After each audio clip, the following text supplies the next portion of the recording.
Welcome to Sweet Life Beat Life. We hope this video helps. You need admin rights and closed office apps. Once you have that, act now. Open services. MSC from start or run dialog because disabling happens at the service level. Locate the service named Microsoft Office Click to Run and pause to verify its status. Make sure you note your Office build and activation status before proceeding, since disabling can affect updates. This is why you back up any custom settings. Once done, stop the service temporarily to prepare for the next, deeper steps. Now perform the disablement.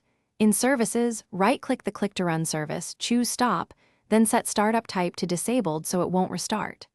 If Services refuses, open an elevated command prompt and run SC queryx.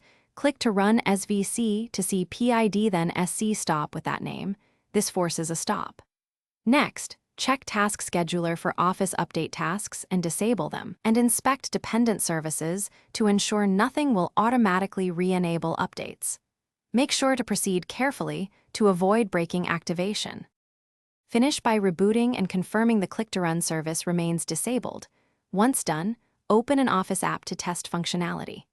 If Office loses activation or shows errors, immediately re-enable the service and run Office repair from Programs and Features, then retry activation. If problems persist, check Event Viewer and Office logs for error codes to pinpoint the issue.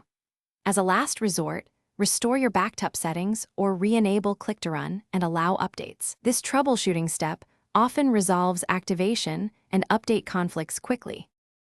Thanks for watching. Consider subscribing if we helped you.